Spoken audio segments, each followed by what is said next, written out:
Hi, and welcome once again to Ivy English. I'm Karen. And I'm Chris Gorski. Today is December 15th, and we have an article about something that's very cold today. That's right. We have some outdoor sporting activities, and it's not something that I've personally taken part in, and maybe it sounded cool when I was younger, but I don't know. It's not for me today. We take fewer risks as we get older, usually. I suppose so. I'm living evidence of that, I guess.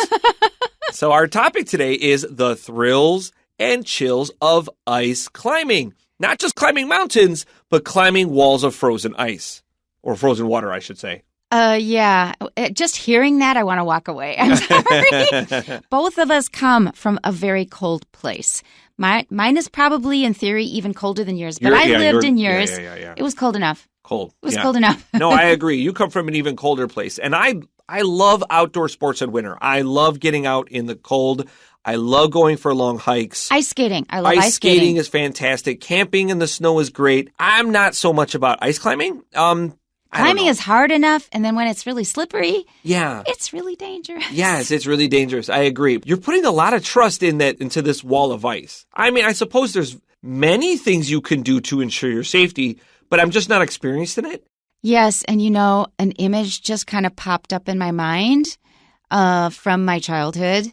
And every winter, my father would say, I don't know why I stayed in Minnesota. He would say that every year, and I go, yeah, I don't either. Why? Yeah. So I left, excuse me. Yeah. My daughter's back there now. But anyway, one year, I will explain how slippery it is. It was so slippery one day. My father had his winter boots on. I had to put rugs in front of him so that he would not slip as he was going out to the car. Yeah. So he would walk over this rug, and I'd move the original rug. I had 2 rugs and put that there so he could walk over that one. However, one time he slipped on the ice and he broke his leg. Wow. And my father is a very, very strong person, who sort of is always in control of everything. He has a will of steel. He got really depressed. Wow. When you can't walk, and you're used to kind of running the world, he ran a business. So when I hear about, climbing on ice, I think that part of my mind remembers that. I'm a little bit afraid of heights, too. I don't have a terrible fear of heights, but the idea of even climbing in a gym, like rock climbing in a gym, that's being scary. that high up, it's knowing you could fall and those mats are very soft. They don't hurt to land on. I don't know, I get the heebie-jeebies. I get a little uncomfortable. Heebie-jeebies is just a colloquial way of just saying you're really it scares scared. You a little bit. Yeah, it's like, I don't like this being up this high. And ice climbing just feels that much less secure. Yep. Okay, so now you know some of the reasons why we didn't exactly warm up to this topic. All right, the thrills and chills. This is also a phrase. So the thrills and chills, it reminds me of a commercial. The thrills and chills, the highs and lows. I don't know this one. I have a lot of commercials in my head, and that's from one of them.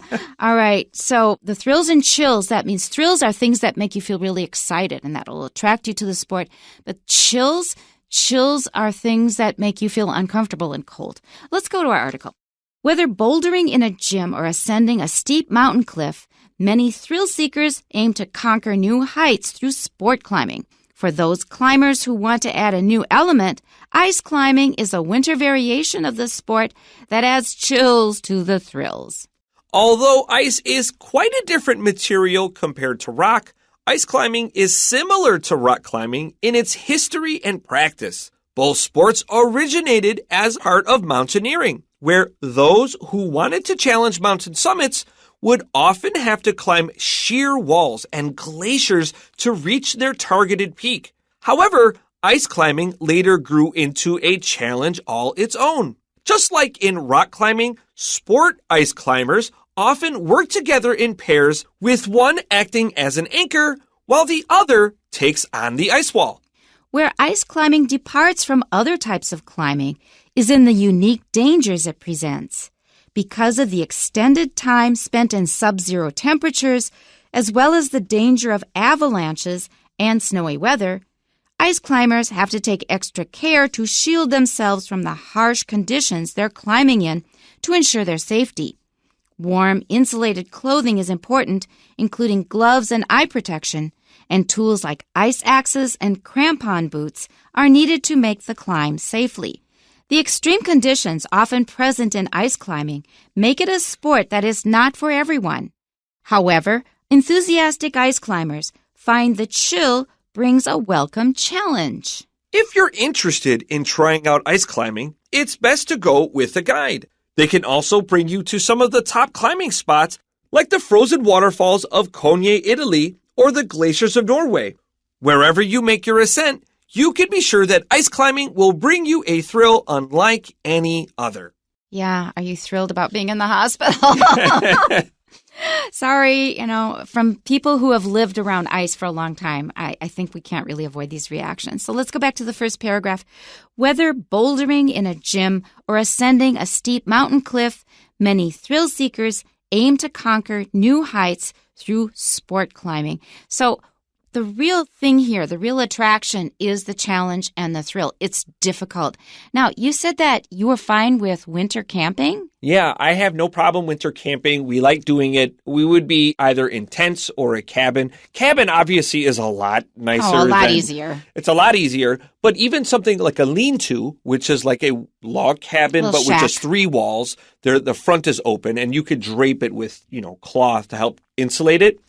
But yeah, I didn't mind doing any type of real outdoor activities at all. In fact, camping in a tent in winter had a lot of really unique challenges. And I never thought as a teenager I would want to be this close to my best friend's body than I did in that tent. Yeah, because it's real you need cold to warm up. Yeah, and it was a lot like making your own igloo. We would, we have our tent. We'd pitch the tent once we clear a field, and then you recover your tent in snow to help shield it from the outside, and it would insulate it, and you would genuinely feel a lot warmer inside your tent than you would outside the tent. And so it was a really unique challenge for me. But man, I'll tell you, you get really hot exercising really quickly, even in cold weather. That's and true. The idea of like climbing a mountain and having those winds blow on you while still feeling warm, it just seems like challenges that I am not well suited for personally. All right, so this is another walk down memory lane. Now, you already heard about my father breaking his leg. Another memory is from when I was 4 years old. We were sledding down the slope of the playground.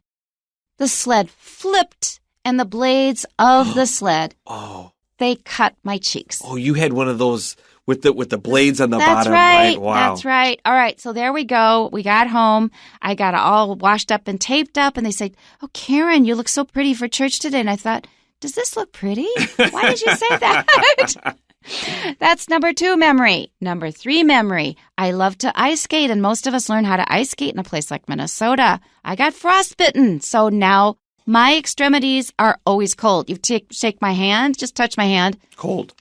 Yeah. Proof? Yeah. So I got frostbitten, and now my hands and feet are always cold. So you want to talk to me about winter sports?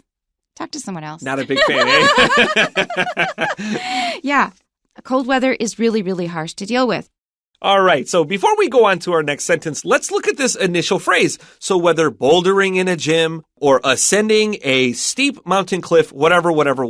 This is a nice little phrase, whether A or B, comma, result.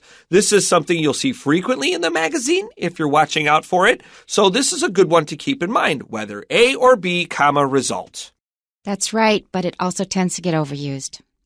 I think they teach it too much in Taiwan. You should know it, keep it in mind, and you can use it, but do not use it too much. All right, for those climbers who want to add a new element, ice climbing is a winter variation of the sport that adds chills to the thrills. So if just climbing is not enough for you, now I say that I go mountain climbing, but of course what I mean is I just go hiking because the places where I live, they have slopes, but they are not very steep. Hiking is already, true mountain climbing is really a challenge by itself. But if that's not challenging enough for you, wow, we can make it even harder. So we'll have you climb up slick ice. That will add chills to the thrills. So thrills is excitement, and you're going to get chills. It's going to make you cold. Okay, let's move on to our next paragraph here. Although ice is quite a different material compared to rock, ice climbing is similar to rock climbing in its history and practice. Now, practice here just means how we do it. So the way you climb a steep or sheer, that means like 90 degrees sheer mountain cliff, is not really that different than when you're doing it on rock or ice. It's basically the same idea. So that's what we mean by practice here. And quite, let's be careful. This is not the word quiet. This is something, because I teach a lower level, I have kids make this mistake all the time. Like the word quiet and quite are very similar, but they're obviously really different in meaning. So pay attention when you're writing this word. And we could also say rock or stone here. Okay, are you ready for memory number 4? Yes, I like hearing these stories. I don't think I enjoyed any of them myself at the time. Okay, so I walked to school. It was about, say, a kilometer from my house, not that far. We walked in the winter. We had winter boots. But as I mentioned, sometimes it gets slippery. And then sometimes the ice melts, it refreezes, and then the shape of the ice is very irregular. So I was walking over a sidewalk covered with this very irregularly shaped ice. It was still slippery. I slipped, and the ice at the place where I slipped was very, very sharp. Oh. Now, the reason I mention this is because they're comparing rock and ice. And when ice is frozen solid, it might as well be rock. So I slipped on it. My knee hit a very, very sharp, jutting out piece of ice. And I really have the urge to bring up my knee because that scar is still there now. Wow. Ice, here's an idea.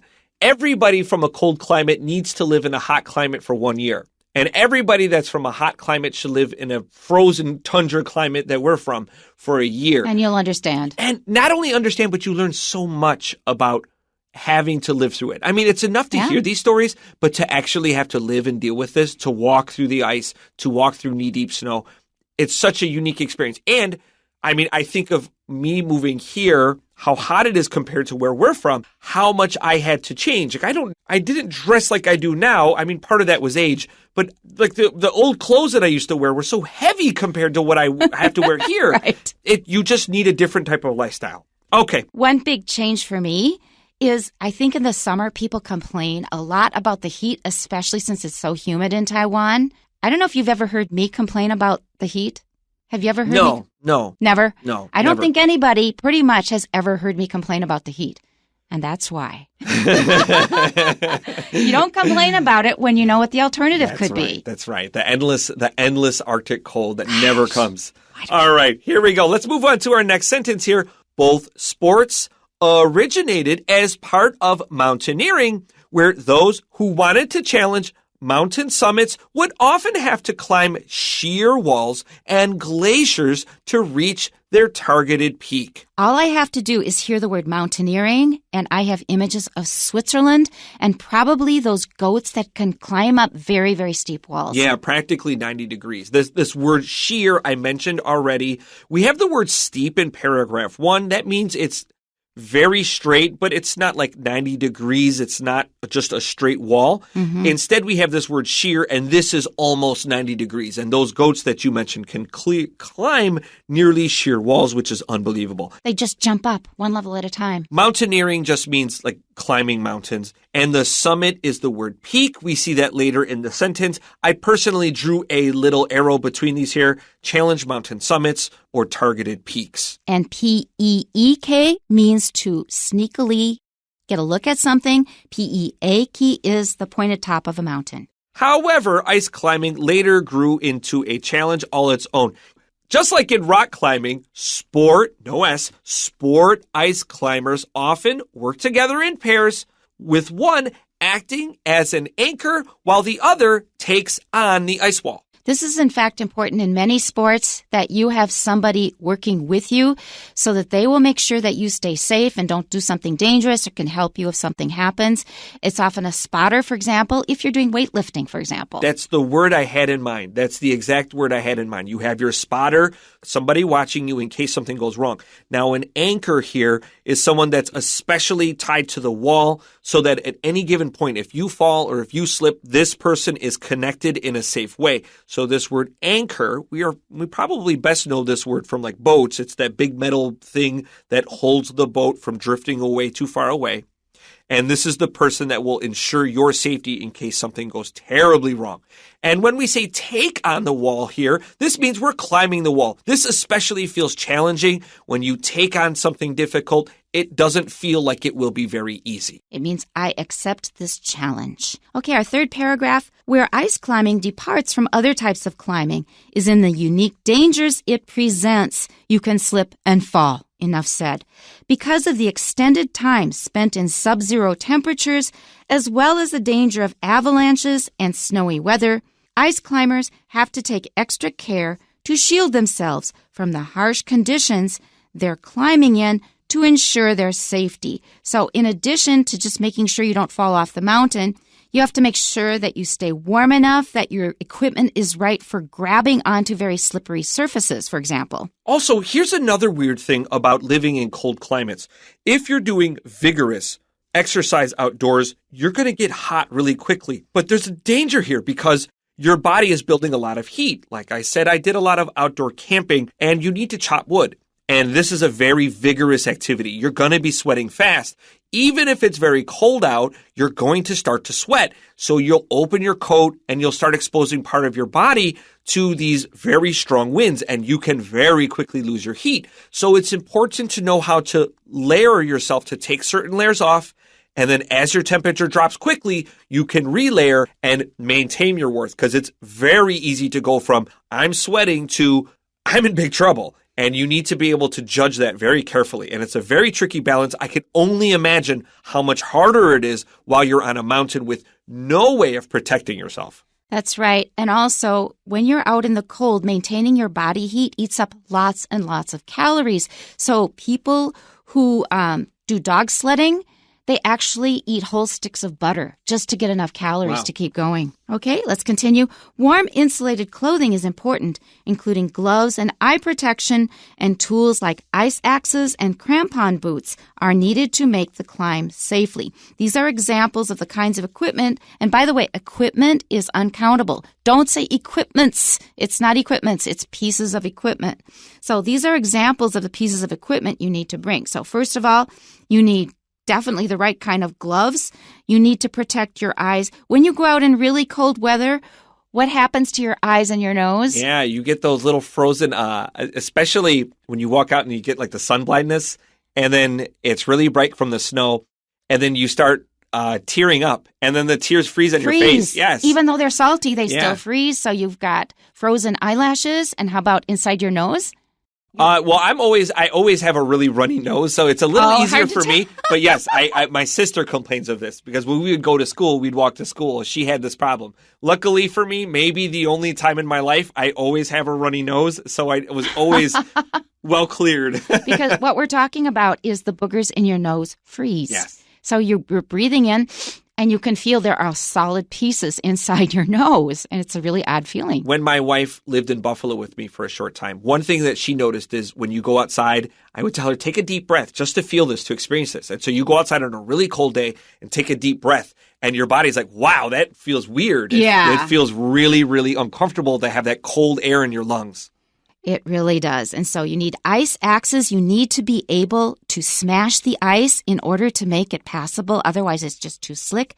Crampon boots are boots that have these clamps at the bottom that can clamp onto the ice. They look like big eagle claws. Yeah, right. Okay, our next sentence. The extreme conditions often present in ice climbing make it a sport that is not for everyone. The first time I read this sentence, I had an NG. What did I say? The extreme conditions often present. Yeah. Which I immediately mimicked, not to mock you. I was thinking, I was like, I hope that doesn't come off rude. When I was growing up in school, kids would try to say this word funnily because you had to say present when the teacher asked if you were here or not. Yeah. So you're always looking to screw with the teacher. So kids would be like present or president. We would say anything but present. You said it, and as an instinct, I was just like, present. It brought you back to that time as a kid. It was reflexive. That's right. I was expecting a verb, and if you don't look further, a verb would be fine. The extreme conditions often present problems for the climbers, but that's not what came next. Are often present. Which are often present in ice climbing. Make it a sport that is not for everyone. You know, we have a state in the U.S. with a very small population, and the weather is not wonderful. It's Nebraska. Oh, yeah. And their slogan is, it's not for everyone. Okay, our next sentence. However, enthusiastic ice climbers find the chill brings a welcome challenge. Welcome for certain people. Yeah, and something to do in winter. Honestly, one of the downsides of living in a really cold climate is that you'll have a lot of people that don't want to do anything. They just want to hang out and watch TV and get fat. Yeah. And like having a person that wants to do outdoor stuff is really, it's like to have something to do in those cold winter months that last so long is really a nice change of pace, especially after Christmas when winter really does start to drag. That's right. And then I think it's just part of our DNA. You know, it's going to be cold. Actually, we have winter about 8 months of the year in Minnesota. That's right. Sometimes 9. Yeah. So you can't just hang around at home all the time. It just becomes a natural thing that you have to go out and do some kind of winter sport. That's right. The end of August, the weather's already turning cold. All right, let's continue to our final paragraph. If you're interested in trying out ice climbing, it's best to go with a guide. Yeah, have especially when somebody you're new. who knows what they're doing. They can also bring you to some of the top climbing spots like the frozen waterfalls of Konya, Italy, or the glaciers of Norway, if you have money, I guess. Yeah. Why do you have to go so far? It's very easy to find unpleasant cold weather. Yeah, and cheap places to fly, too. Yeah. Wherever you make your ascent, that means your climb, you can be sure that ice climbing will bring you a thrill unlike any other, which I do agree with, even if I'm not particularly excited to climb ice walls. Thank goodness it's not like any other. That means the other thrills will probably be more fun. It reminds me of an expression we have in English. If somebody asks you how you like something, you'll say, oh, it's different. Okay, you're in Minnesota. You're at the top of a hill. The kids have a sled. Are you going down at least once? Sure. Oh, yeah, I'd love sledding. Oh, sure. Love sledding. Yeah. Love sledding. Why not? Dogs do it. They will get on a piece of cardboard or a sled and they'll have a great time. You hold your dog and go with you. They'll bring it back up the hill by themselves and slide down again. Yeah, that's always the drag, is pulling your sled all the way back up. That is the drag. They seem to enjoy that as much as coming down. We have a few questions for you. Number 1, in what ways do ice and rock climbing differ? A, in the origins of the sport. No, they're the same. B, in the gear they require. Don't forget we don't say equipments. C, Right. in the objective of the sports. No, go to the top. D, in the way the sports are practiced. No. E, in the weather conditions they involve. I mean, you could climb rock in the ice. But that's how they differ, definitely. And F, in the roles of the climbers of the sports. Well, the answers are B, in the gear they require. You do require special gear for climbing on ice mountains, on ice walls. And also E, the weather conditions they involve are quite different. Okay, number 2. Number 2, according to the passage, ice climbers have to be equipped with warm and well-insulated clothing, which include gloves and blank eyewear. Of course, you need to protect your eyes, so the adjective of protect is protective. Gloves and protective eyewear. Moreover, essential equipment such as ice axes and crampon boots must be utilized to guarantee a blank climb. Of course, you want to stay safe. S-A-F-E, that's the answer. And number 3, please identify the 2 words in the passage that are synonyms of climbing and climb, respectively. And the answers are ascending and ascent. And that's it for today. We'll see you next time. Bye-bye. Bye-bye.